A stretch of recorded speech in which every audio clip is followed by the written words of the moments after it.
What up, you guys, and welcome back to my channel. If you saw the title of this video, you would know that I'm going to be talking about my whole NICU experience.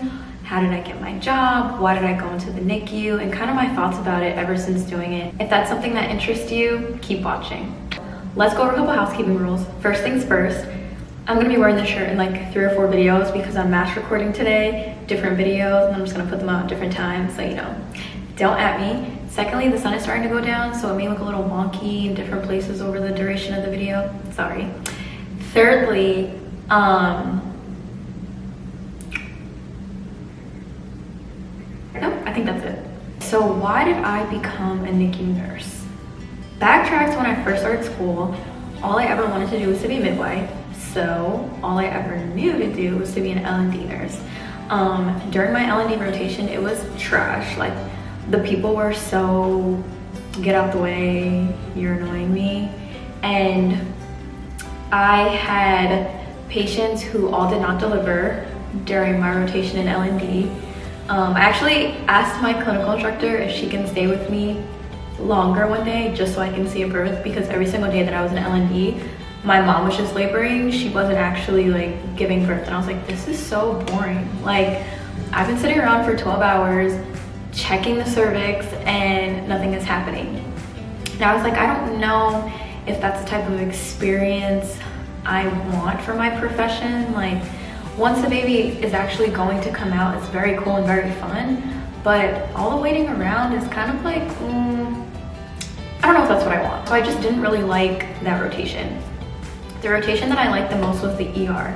I felt like it was very fast paced, very fun. I got to use a lot of skills. It was just pretty cool to me. But one thing I didn't like about the ER is the population. I'm not really a geriatric adult type of person. I like women's health and I like neonates. And so I was like, okay, like, what can I do? I like the ER.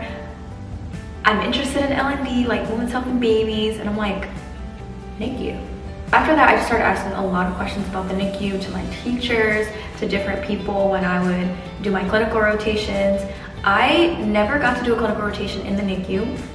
It's not a part of our OB class, but for us, it was a part of our PEDS class, and COVID hit the same semester that I had PEDS, so my PEDS clinical was online. So I never got to go into the NICU. What I ended up doing though is, once I knew that I was interested in the NICU, I got in contact with a hospital that I was interested in working at, and I was like, hey, would you mind if I shadowed for a day in the NICU? They let me, especially because I had already been past my first interview, and so I did 8 hours in the NICU. Loved it. Like, it was, I was like, I need to be here forever. It was amazing. So I did shadow, and I did realize it was something I really like. Backtrack. I was talking to my clinical instructor, and in the situation that I was in, I was from New York and I was planning on moving back, but I wanted to stay for a little bit because COVID had gotten weird, and I knew that I couldn't get a job or get my New York license if I would have went back home, because the New York Board of Nursing was kind of on like a freeze, so they weren't even offering the NCLEX at the time. So I just decided to ask my clinical instructor, hey, if I'm planning on going back home, which hospital would look the best on my resume in a different state? You know how some states a hospital is like amazing, but some states a different hospital would be recognized by another state? And so what she told me is, if you work at a university hospital, which is a hospital that's attached to a school, across the nation, people understand that university hospitals are good hospitals. They're usually teaching hospitals, usually probably have a residency program attached to it, and so it's looked at better than, like, say the town that you're in, their magnet hospital, because that doesn't mean anything in a different state. So I ended up applying for that hospital, and then that's what I did. I had 3 interviews. The first interview was over the phone, the second interview was with the nurse manager, the third interview was with the staff there. And so in between that, I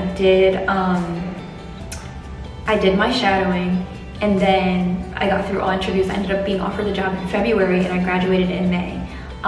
When I got offered the job, I don't know if every state does this, but Kentucky specifically, they ask you, and honestly certain hospitals too, because some of my friends that worked at different hospitals didn't get this option, but they asked me if I wanted to wait to start working until I passed my NCLEX, or if I wanted to start working before I passed my NCLEX. Now, the way that my life is set up, I was in Kentucky by myself, no husband, no boyfriend, no family, no anything, and I needed to be able to afford rent. And so I was like, hi, can I start 3 weeks after I graduate? I really would like to start before I take the NCLEX. Now, I'm also the type of person where I don't like to start new things until I close a chapter of another book. And so I took my NCLEX 7 days after I started work, because I kind of wanted to get it out the way. I didn't end up passing, and that's another story for another video. But either way, I ended up working in the NICU. My hospital was very strange in the orientation process, and they did have a residency program. I'm so sorry. This needs to stop right now. Where were we?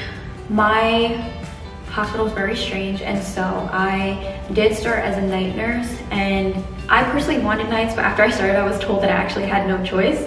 So it's kind of interesting that I was like, yes, please give me nights, and they're like, no problem, but they were like, yeah, we would have gave you nights anyways. I did 6 weeks of days orientation, 6 weeks of night orientation, 6 weeks of days on my own part of orientation, and 6 weeks of nights on my own part of orientation. After that, 24 weeks? Yeah, after that 24 weeks, then your orientation is officially over. I got off of orientation in October and I started working in June. That should add up. I really enjoyed orientation. I think when I first started, I was very excited, and it was a place that I wanted to be. It was a unit that I wanted to be, so I took my orientation very seriously. One thing I would say off the bat is ask a lot of questions.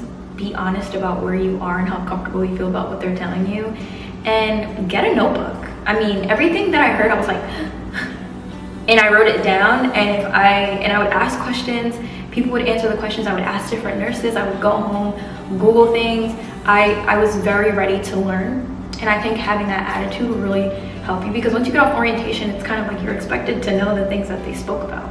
If you have a preceptor that just doesn't teach according to your learning style, let your manager know, let your charge nurse know. We had a nurse educator, let your nurse educator know. You want to make sure that you're getting along with your preceptor, because I've seen people that just didn't mesh well with their preceptor, and let's just say I've found people crying, and it just hurts my heart, because it's like, this is your profession, you worked so hard for this degree, and now you're starting, and this is a bad way to start. So don't forget to advocate for yourself while you're learning, while you're in orientation. I didn't really like switching from nights to days to nights to days, but that's specific to my hospital, so I don't know if it's going to be like that for you, but I would prefer to not be like that, because I felt like I lost a lot of sleep trying to switch back and forth all the time. One thing I noticed about the differences between nights and days is days was a lot busier, and you did a lot more skills on days, because the residents were there, the medical students were there, the doctors were there. They're checking out the patients, they're changing the orders, and so you're kind of keeping up with everything that's going in as far as orders and changing things that need to be changed. I don't like waking up early. I didn't like being there at 6:45. It just wasn't really my cup of tea, and it was just a lot more busy, which when you're trying to learn, it can be like a lot. I know for me, sometimes the medical student would tell me one thing, the doctor would tell me a different thing, the resident would tell me a different thing, and I'm like, what do y'all want? Like, what actually do you want? And then also like realizing that when you work, this is if you work at a university hospital, that medical students and the residents are still learning, so sometimes they tell you things that are wrong. And as like a nursing student, you're like, well, they're the doctor. I mean, as a nurse, you're like, well, they're the doctor. But specifically as a new nurse, you're like, well, they're the doctor, so they must be right. But so, disclaimer. What I noticed about nights is that nights was a lot more quiet. There weren't as many skills, so you just spent a lot of time working on like your organization and just characters like that you need to be better as a nurse without having to worry about everyone walking in and out. Being in the NICU, like parents are usually there earlier in the day. Some come after work, but usually around by like 10 or 11, most of the parents are gone. So it's definitely a great environment to start your nursing career in. Nights, I will say. Fast forward to, great, now I'm off of orientation. The day that I was supposed to leave orientation, my nurse educator was like, are you ready? And I was like, no, I feel like I have so much to learn. I'm a very type A person. And she just reminded me that no matter how long you've been a nurse, you're always going to be learning things. A, because you can't see everything, and B, things are just always changing. So I think one piece of advice that I definitely want to give to you guys that she gave to me is just be moldable. Like, you're always going to be learning. Soak as much as you can in and just take it and run with it. Put yourself in situations where you can learn more. Ask for patients that have things that you've never had before, and ask questions. When I first got on my own on night shift, I was kind of afraid because I was like, oh no, I'm on my own. Like, there's no one double checking my work, there's no one double checking my charting, there's no, like, it's just me. Like, I am the patient advocate. Up until that point, I've never actually spoken to parents either, or had to explain something.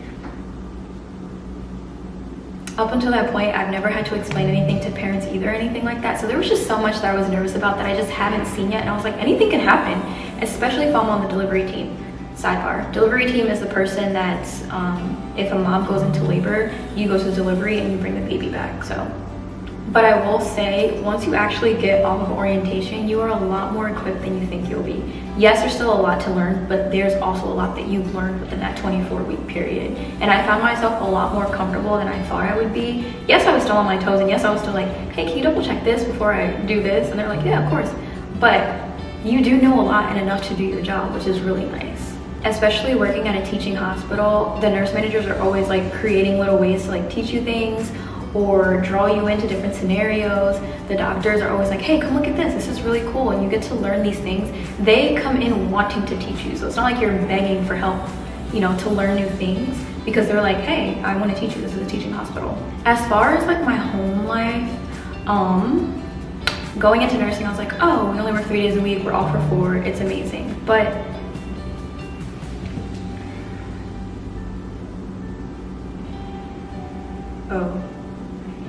thank you for calling the Crucial Staffing ICU RN activation line. Okay, so I really need to take this call because I'm trying to get a job somewhere else. So this is ghetto, but I'll probably have to finish this video a little later, or I'll just make a part 2. But stay tuned for part 2 because I have so much to talk about, just about the process and how my life kind of changed after I got off of orientation and when nursing actually became like my profession and my career and something that I did all the time. But anyways, if you stayed for this whole thing, thank you so much for watching, and we'll talk soon. Lay.